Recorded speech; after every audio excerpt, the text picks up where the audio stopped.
The sitting is open. The court meets today to deliver its decision on the request for the indication of provisional measures submitted by the Gambia in the case concerning application of the Convention on the Prevention and Punishment of the Crime of Genocide. Judge Sebutinde, who duly participated both in the deliberations and in the final vote, is, for reasons made known to me, unable to take her seat on the bench today.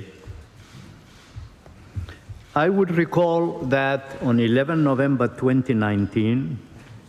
the Gambia filed in the registry of the court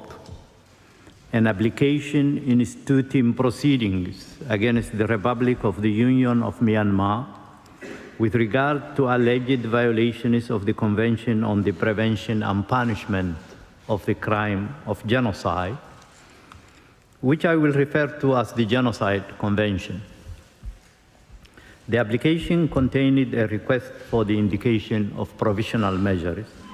submitted with reference to Article 41 of the statute and to Articles 73, 74, and 75 of the Rules of Court. In accordance with the usual practice, I shall not read the introductory paragraphs of the order, which set out the procedural history of the case. I shall also omit or summarize some other paragraphs. I shall accordingly begin the reading of the order at paragraph 14. In its application, the Gambia seeks protection for, and I quote, all members of the Rohingya group who are in the territory of Myanmar as members of a protected group under the Genocide Convention. The court, in this respect, wishes to point out that the references in the order to the Rohingya should be understood as references to the group that self-identifies as the Rohingya group and that claims a long-standing connection to Rakhine State, which forms part of the Union of Myanmar. The court recalls that it may indicate provisional measures only if the provisions relied on by the applicant appear prima facie to afford a basis on which its jurisdiction could be founded, but need not satisfy itself in a definitive manner that it has jurisdiction as regards the merits of the case. In the present case, the Gambia seeks to found the jurisdiction of the court on Article 36, paragraph 1 of the statute of the court and on Article 9 of the Genocide Convention. The court must therefore first determine whether those provisions prima facie confer upon its jurisdiction to rule on the merits of the case, enabling it, if the other necessary conditions are fulfilled, to indicate provisional measures. The Gambia and Myanmar are parties to the Genocide Convention. Myanmar deposited its instrument of ratification on 14 March 1956 without entering a reservation to Article 9, but making reservations to Articles 6 and 8. The Gambia acceded to the Convention on 29 December 1978 without entering any reservation. Article 9 of the Genocide Convention makes the court's jurisdiction conditional on the existence of a dispute relating to the interpretation, application, or fulfillment of the Convention. A dispute between states exists where they hold clearly opposite views concerning the question of the performance or non-performance of certain international obligations. The claim of one party must be positively opposed by the other. The court cannot, however, limit itself to noting that one of the parties maintains that a dispute exists and the other denies it. Since the Gambia has invoked as a basis of the court's jurisdiction the compromissory clause in an international convention, the court must assert whether the acts complained of by the applicant are capable of falling within the provisions of that instrument, and whether, as a consequence, the dispute is one which the court has jurisdiction ratione materiae to entertain. The court also recalls that, in principle, the date for determining the existence of a dispute is the date on which the application is submitted to the court. The court recalls Myanmar's contention that in bringing before the court its claims based on alleged violations of the Genocide Convention, the Gambia acted as a proxy for the Organization of Islamic Cooperation in circumvention of Article 34 of the statute. The court noticed that the applicant instituted proceedings in its own name, and that it maintains that it has a dispute with Myanmar regarding its own rights under the convention. In the view of the court, the fact that the Gambia may have sought and obtained the support of other states or international organizations in its endeavor to seize the court does not preclude the existence between the parties of a dispute relating to the Genocide Convention. Turning to the question whether there was a dispute between the parties at the time of the filing of the application, the court recalls that for the purposes of deciding this issue, it takes into account, in particular, any statements or documents exchanged between the parties, as well as any exchanges made in multilateral settings. In so doing, the court pays special attention to the author of the statement or document, their intended or actual addressee, and their content. The existence of a dispute is a matter for objective determination by the court. It is a matter of substance and not a question of form or procedure. The court notes that in a report published on 8 August 2019, the Independent International Fact-Finding Mission on Myanmar, established by the Human Rights Council of the United Nations, and I will refer to it as the Fact-Finding Mission, affirmed its previous conclusion, I quote, that Myanmar incurs state responsibility under the prohibition against genocide, end of quotation. It welcomed in the report the efforts of the Gambia, Bangladesh, and the Organization of Islamic Cooperation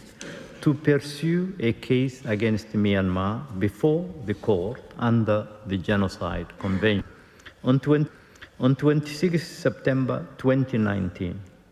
the Gambia stated during the general debate of the 74th session of the General Assembly of the United Nations that it was ready to lead concerted efforts to take the Rohingya issue to the International Court of Justice. Myanmar addressed the General Assembly 2 days later, characterizing the fact-finding mission report as, I quote, biased and flawed, based not on facts but on narratives, end of quotation. In the court's view, these statements made by the parties before the United Nations General Assembly suggest the existence of a divergence of views concerning the events which allegedly took place in the Rakhine State in relation to the Rohingya. In addition, the court takes into account the Gambia's note verbal sent to Myanmar on 11 October 2019, in which the Gambia, referring to the reports of the fact-finding mission, wrote that, and I quote, that it understood Myanmar to be in ongoing breach of its obligations under the Genocide Convention and under customary international law, and insisted that Myanmar take all necessary actions to comply with these obligations, end of quotation. The court observes that this note verbal specifically referred to the reports of the fact-finding mission and indicated the Gambia's opposition to the views of Myanmar, in particular as regards the latter's denial of its responsibility under the Convention. In light of the gravity of the allegations made therein, the court considers that the lack of response may be another indication of the existence of a dispute between the parties. As to whether the acts complained of by the applicant are capable of falling within the provisions of the Genocide Convention, the court recalls that the Gambia contends that Myanmar's military and security forces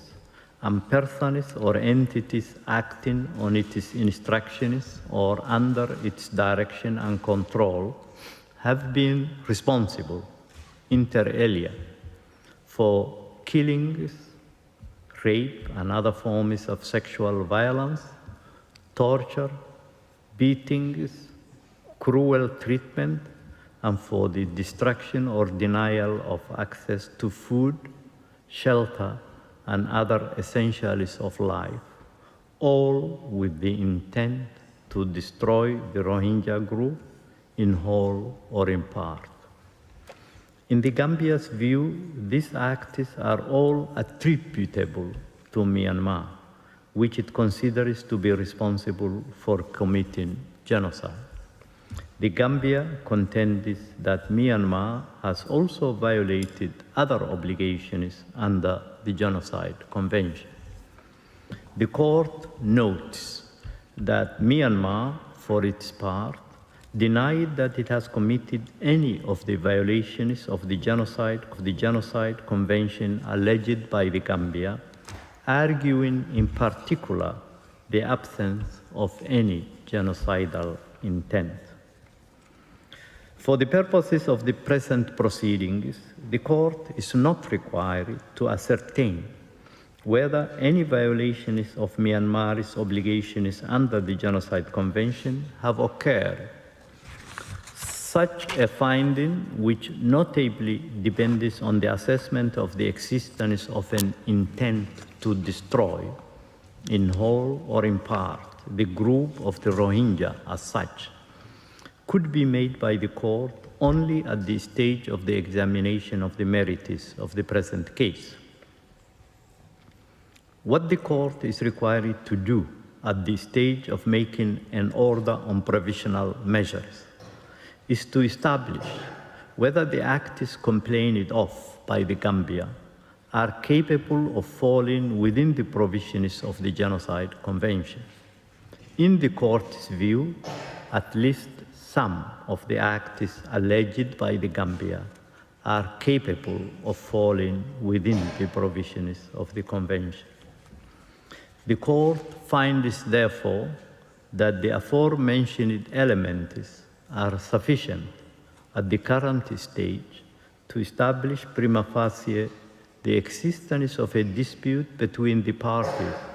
relating to the interpretation, application, or fulfillment of the Genocide Convention. The court now turns to Myanmar's submission, according to which the Gambia cannot validly seize the court as a result of Myanmar's reservation to Article 8 of the Genocide Convention. In this connection, the Court recalls that Article 8 of the Genocide Convention provides as follows: any contracting party may call upon the competent organs of the United Nations to take such action under the United Nations as they consider appropriate for the prevention and suppression of acts of genocide or any other acts enumerated in Article 3. The Court considers that although the terms competent organs of the United Nations under Article 8 are broad and may be interpreted as encompassing the Court within their scope of application, other terms used in Article 8 suggest a different interpretation. In particular, the Court noticed that this provision only addresses in general terms the possibility for any contracting party to call upon the competent organs of the United Nations to take action which is appropriate for the prevention and suppression of acts of genocide. It does not refer to the submission of disputes between contracting parties to the Genocide Convention to the Court for adjudication. This is a matter specifically addressed in Article 9 of the Convention, to which Myanmar has not entered any reservation. Article 8 and Article 9 of the Convention can therefore be said to have distinct areas of application. It is only Article 9 of the Convention which is relevant to the saisine of the Court in the present case. Myanmar's reservation to Article 8 of the Genocide Convention thus does not appear to deprive the Gambia of the possibility to seize the Court of a dispute with Myanmar under Article 9 of the Convention. In light of the foregoing, the Court concludes that prima facie it has jurisdiction pursuant to Article 9 of the Genocide Convention to deal with the case. Given this conclusion, the Court considers that it cannot accede to Myanmar's request that the case be removed from the general list for manifest lack of jurisdiction. The Court now turns to the question of the standing of the Gambia, which was raised by Myanmar during the hearings. In this connection, it is recalled that in the advisory opinion of the Court on reservations to the Convention on the Prevention and Punishment of the Crime of Genocide, the Court observed that in such a convention, the contracting states did not have any interests of their own. They merely had one and all a common interest, namely the accomplishment of those high purposes which are the raison d'etre of the Convention. The Court observes that in view of their shared values, all the states parties to the Genocide Convention have a common interest to ensure that acts of genocide are prevented and that if they occur, their authors do not enjoy impunity. That common interest implies that the obligations in question are owed by any state party to all the other state parties to the Convention. In its judgment in the case concerning questions relating to the obligation to prosecute or extradite Belgium versus Senegal, the Court observed that the relevant provisions in the Convention Against Torture were similar to those in the Genocide Convention. The Court held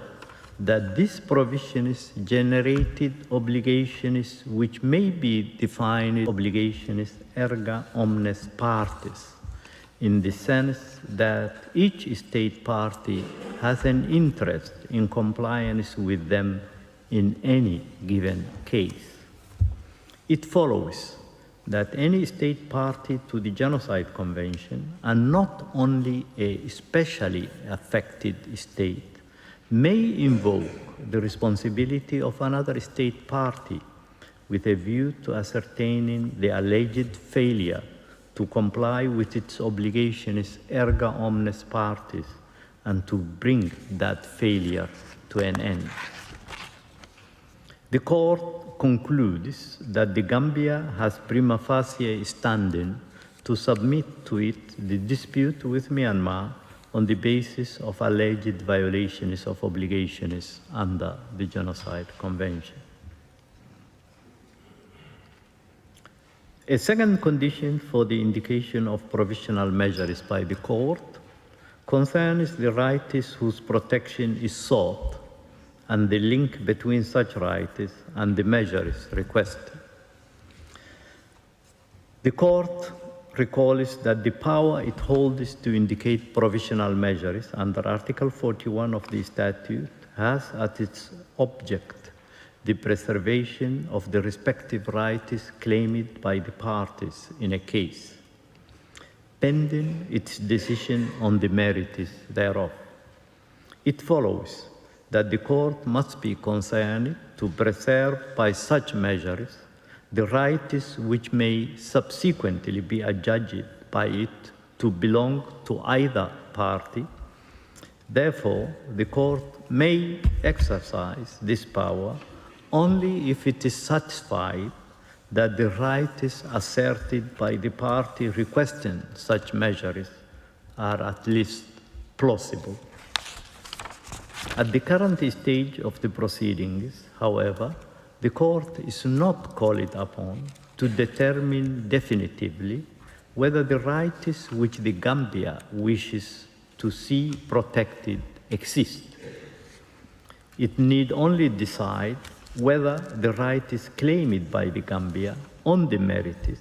and for which it is seeking protection are plausible. Moreover, a link must exist between the rights whose protection is sought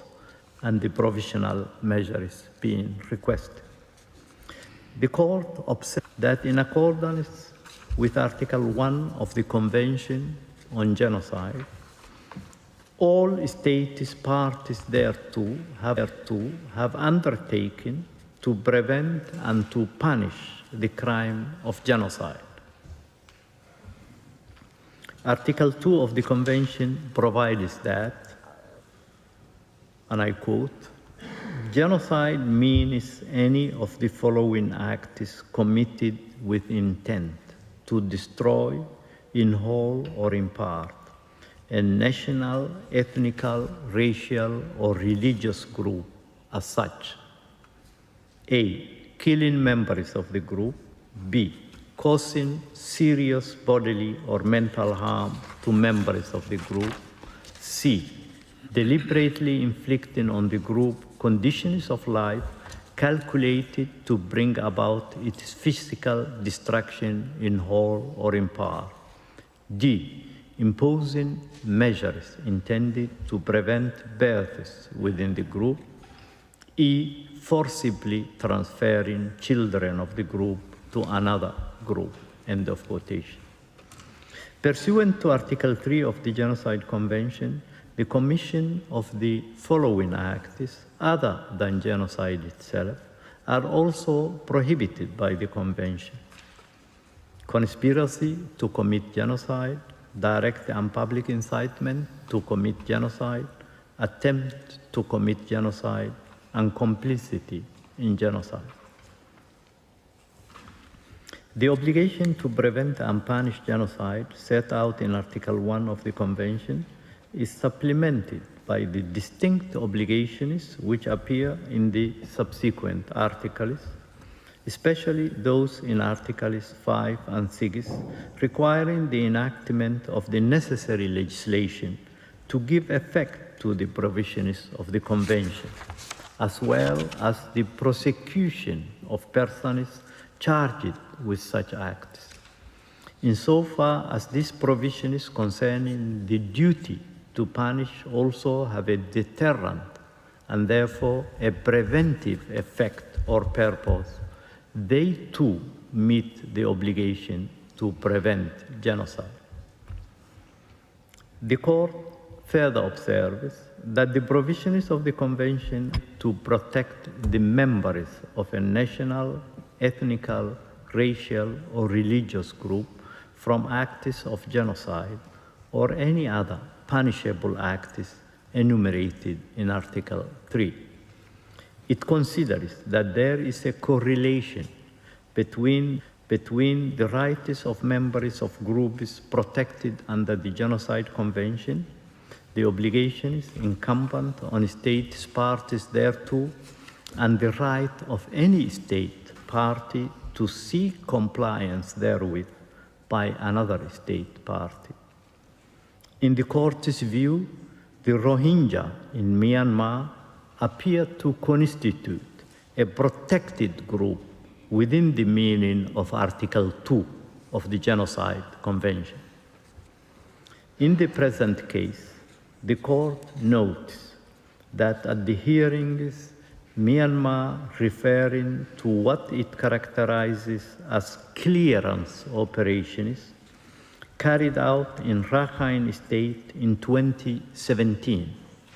stated as follows, that it cannot be ruled out that disproportionate force was used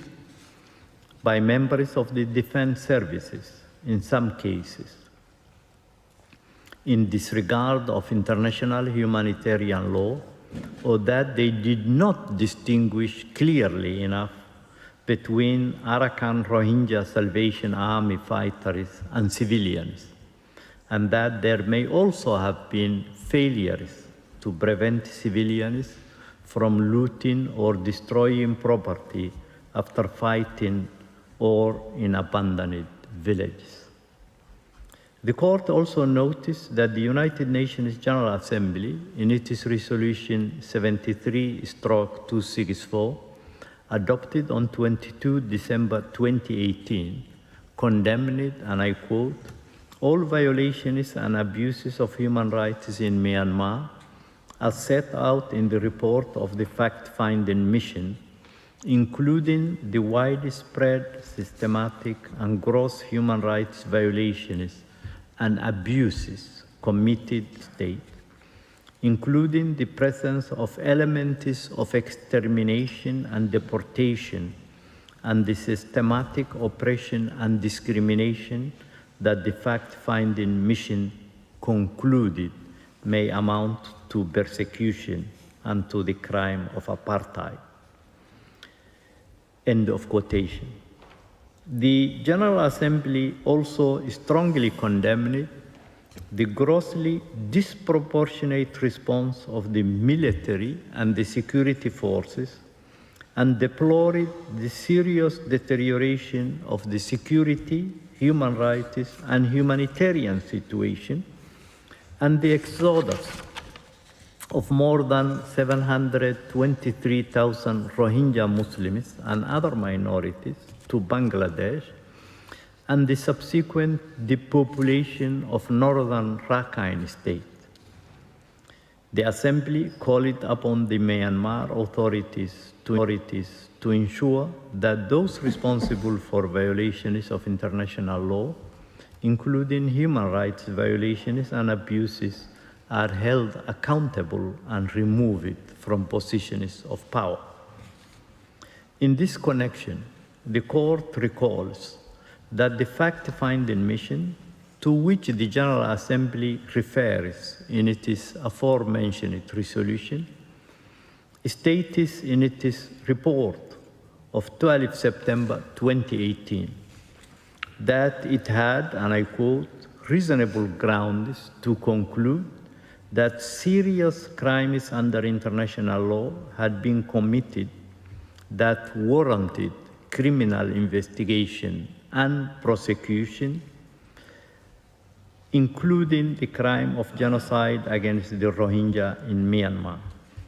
The fact-finding mission concluded, and I quote, "On reasonable grounds, the factors allowing the inference of genocidal intent were present." The fact-finding mission reiterated its conclusions based on further investigations in its report of 8 August 2019.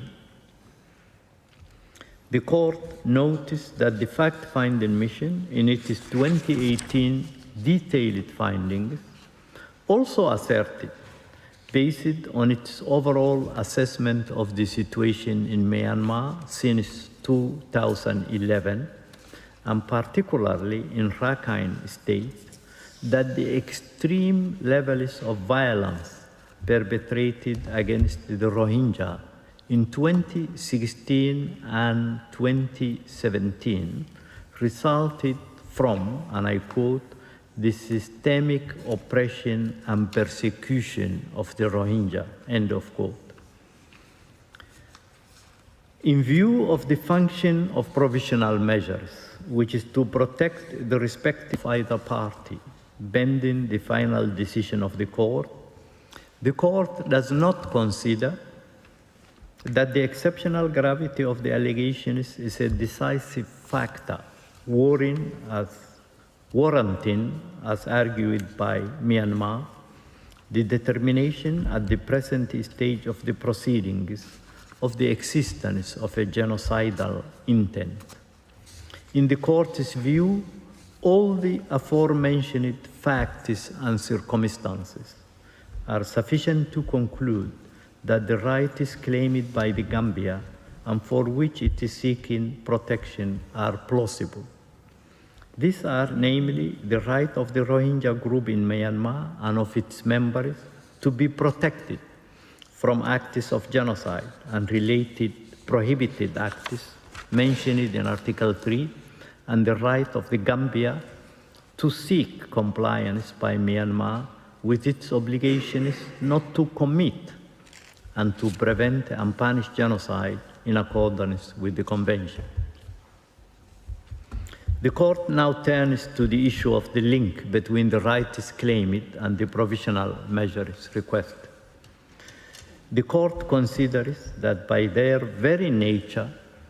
the first 3 provisional measures sought by the Gambia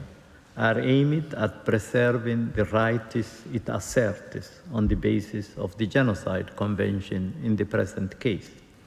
namely the right of the Rohingya group in Myanmar and of its members to be protected from acts of genocide and other acts mentioned in Article 3, and the right of the Gambia to have Myanmar comply with its obligations under the Convention to prevent and punish acts identified and prohibited under Articles 2 and 3 of the Convention, including by ensuring the preservation of evidence. As to the 4th and 5th provisional measures requested by the Gambia, the question of their link with the rights for which the Gambia seeks protection does not arise.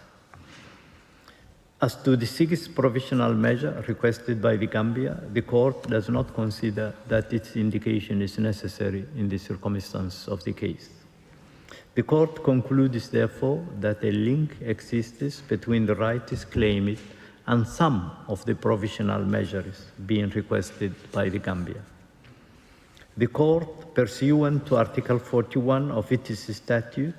has the power to indicate provisional measures when irreparable prejudice could be caused to rights which are the subject of judicial proceedings, or when the alleged disregard of such rights may entail irreparable consequences.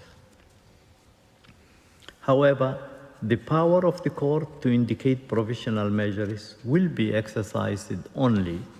if there is urgency,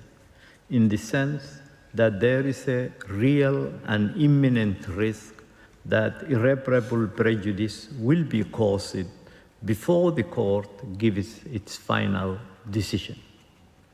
The condition of urgency is met when the act is susceptible of causing irreparable prejudice can occur at any moment before the court makes a final decision on the case. The court must therefore consider whether such a risk exists at the current stage of the proceedings. The court is not called upon, for the purposes of its decision on the request for the indication of provision, to establish the existence of breaches of the Genocide Convention. It has to determine whether the circumstances require the indication of provisional measures for the protection of the rights under this instrument. It cannot, at the current stage, make definitive findings of fact, and the right of each party to submit arguments in respect of the merits remains unaffected by the court's decision on the request for the indication of provisional measures. The court recalls that, as underlined in the General Assembly Resolution 96-1 of 11 December 1946, genocide is a denial of the right of existence of entire human groups, as homicide is the denial of the right to live of individual human beings. Such denial of the right of existence shocks the conscience of mankind, results in great losses to humanity in the form of cultural and other contributions represented by these human groups, and is contrary to moral law and to the spirit and aims of the United Nations. The court has observed in its advisory opinion on reservations to the Convention on the Prevention and Punishment of the Crime of Genocide that the Genocide Convention was manifestly adopted for a purely humanitarian and civilizing purpose, since its object, on the one hand, was to safeguard the very existence of certain human groups, and on the other, to confirm and endorse the most elementary principles of morality. In view of the fundamental values sought by the Genocide Convention, the court considers that the rights in question in these proceedings, in particular the right of the Rohingya group in Myanmar and of its members to be protected from killings and other acts threatening their existence as a group, are of such a nature that prejudice to them is capable of causing irreparable harm. The court notes that the reports of the fact-finding mission have indicated that since October 2016, the Rohingya in Myanmar have been subjected to acts which are capable of affecting their right of existence as a protected group under the Genocide Convention. As indicated in Resolution 74/246, adopted by the General Assembly on 27 December 2019, this has caused almost 744,000 Rohingya to flee their homes and take refuge in neighboring Bangladesh. According to the 2019 report of the fact-finding mission on Myanmar, approximately 600,000 Rohingya remained in Rakhine State as of September 2019. The court is of the opinion that the Rohingya in Myanmar remain extremely vulnerable In this respect, the Court notes that in its resolution 74/246 of 27 December 2019, the General Assembly reiterated, and I quote, its grave concern that in spite of the fact that Rohingya Muslims lived in Myanmar for generations prior to the independence of Myanmar, they were made stateless by the enactment of the 1982 citizenship law and were eventually disenfranchised in 2015 from the electoral process. End of quotation.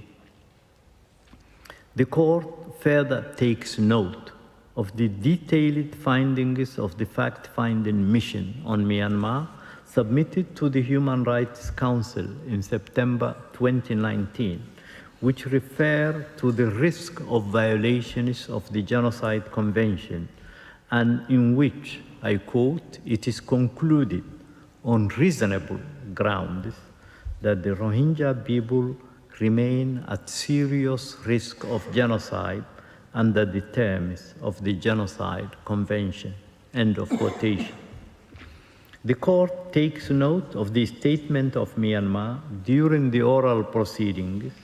that it is currently engaged in repatriation initiatives to facilitate the return of Rohingya refugees present in Bangladesh, and that it intends to promote ethnic reconciliation, peace and stability in Rakhine State, and to make its military accountable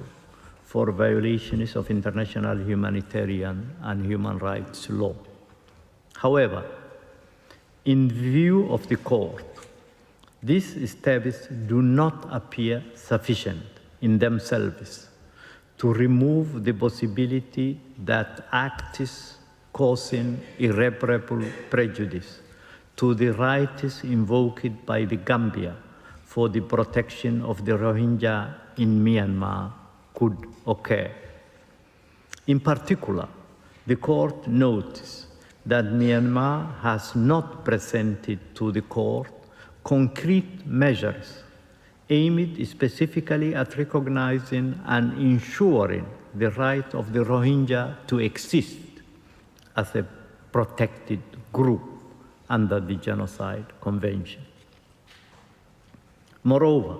the Court cannot ignore that the General Assembly has, as recently as on 27 December 2019, expressed its regret that, and I quote, the situation has not improved in Rakhine State to create the conditions necessary for refugees and other forcibly displaced persons to return to their places of origin voluntarily, safely, and with dignity. End of quotation. The General Assembly reiterated at the same time its deep distress at reports that unarmed individuals in Rakhine State have been and continue to be subjected to the excessive use of force and violations of human rights and international humanitarian law by the military and security and armed forces, including extrajudicial, summary, or arbitrary killings, systematic rape and other forms of sexual and gender-based violence, arbitrary detention, enforced disappearance, and government seizure of Rohingya lands from which Rohingya Muslims were evicted and their homes destroyed. Finally, the Court observes that irrespective of the situation that the Myanmar government is facing in Rakhine State, including the fact that there may be an ongoing internal conflict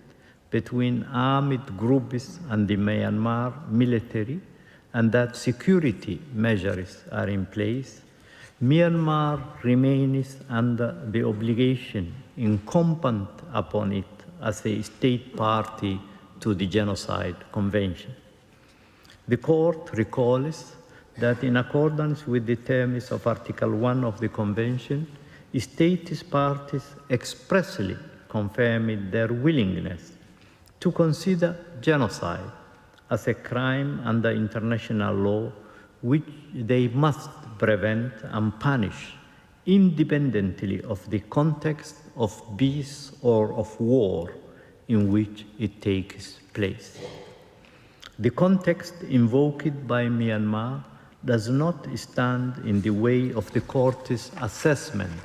of the existence of a real and imminent risk of irreparable prejudice to the rights protected under the Convention. In light of the aforementioned considerations, the court finds that there is a real and imminent risk of irreparable prejudice to the rights invoked by the Gambia as specified by the court. From all of the foregoing considerations, the court that the conditions required by its statute for it to indicate provisional measures are met. It's therefore necessary, pending its final decision, for the court to indicate certain measures in order to protect the rights claimed by the Gambia as identified by the court. The court recalls that it has the power under its statute, when a request for provisional measures has been made, to indicate measures that are in whole or in part other than those requested. Article 75, paragraph 2 of the Rules of Court specifically refers to this power of the court. The court has already exercised this power in the past. In the present case, having considered the terms of the provisional measures requested by the Gambia and the circumstances of the case, the court finds that the measures to be indicated need not be identical to those requested. Bearing in mind Myanmar's duty to comply with its obligations under the Genocide Convention, the court considers that with regard to the situation described earlier, Myanmar must, in accordance with its obligations under the Convention and in relation to the members of the Rohingya group in its territory, take all measures within its power to prevent the commission of all acts within the scope of Article 2 of the Genocide Convention, in particular, A, killing members of the group, B, causing serious bodily or mental harm to the members of the group, C, deliberately inflicting on the group conditions of life calculated to bring about its physical destruction in whole or in part, and D, imposing measures intended to prevent births within the group. Myanmar must also, in relation to the members of the Rohingya group in its territory, ensure that its military, as well as any irregular armed units which may be directed or supported by it, and any organizations and persons which may be subject to its control, direction, or influence, do not commit acts of genocide, conspiracy to commit genocide, direct and public incitement to commit genocide, attempt to commit genocide, or complicity in genocide. The court is also of the view that Myanmar must take effective measures to prevent the destruction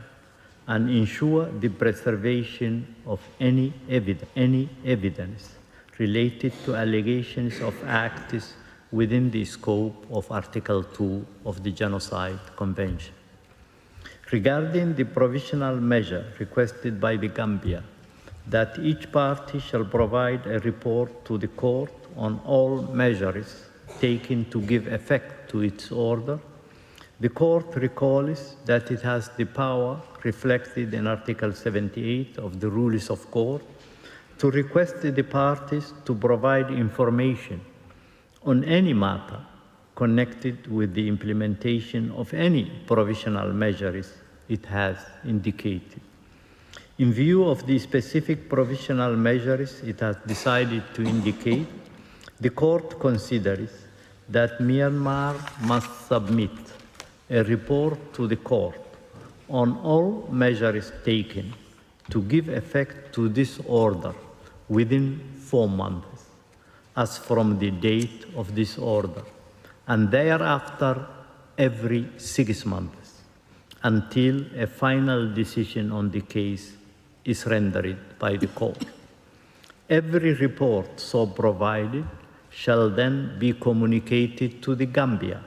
which shall be given the opportunity to submit to the Court its comments thereon. The Gambia has further requested the Court to indicate measures aimed at ensuring the non-aggravation of the dispute with Myanmar. In this respect, the Court recalls that when it is indicating provisional measures for the purpose of preserving specific rights, it also possesses the power to indicate additional provisional measures with a view to preventing the aggravation or extension of the dispute whenever it considers that the circumstances so require. However, in the circumstances of the present case, and in view of the specific provisional measures it has decided to, the Court does not deem it necessary to indicate an additional measure relating to the non-aggravation of the dispute between the parties. The Court reaffirms that its orders on provisional measures under Article 41 of the statute have binding effect and thus create international legal obligations for any party to whom the provisional measures are addressed. The Court further reaffirms that the decision given in the present proceedings in no way prejudges the question of the jurisdiction of the Court to deal with the merits of the case or any questions relating to the admissibility of the application or to the merits themselves. It leaves unaffected the right of the governments of the Gambia and Myanmar to submit arguments and evidence in respect of those questions. For these reasons, unanimously, the Republic of the Union of Myanmar shall, in accordance with its obligations under the Convention on the Prevention and Punishment of the Crime of Genocide, in relation to the members of the Rohingya group in its territory, take all measures within its power to prevent the commission of all acts within the scope of Article 2 of the Convention, in particular, killing members of the group, causing serious bodily or mental harm to the members of the group, deliberately inflicting on the group conditions of life calculated to bring about its physical destruction in whole or in part, and imposing measures intended to prevent births within the group. 2, unanimously, the Republic of the Union of Myanmar shall, in relation to the members of the Rohingya group territory, ensure that its military, as well as any irregular armed unities which may be directed or supported by it, and any organizations and persons which may be subject to its control, direction, or influence, do not commit any acts described in point 1 above, or acts of conspiracy to commit genocide, of direct and public incitement to commit genocide, of attempt to commit genocide, or of complicity in genocide. 3. Unanimously, the Republic of the Union of Myanmar shall take effective measures to prevent the destruction and ensure the preservation of evidence related to allegations of acts within the scope of Article 2 of the Convention on the Prevention and Punishment of the Crime of Genocide. 4. Unanimously, the Republic of the Union of Myanmar shall submit a report to the Court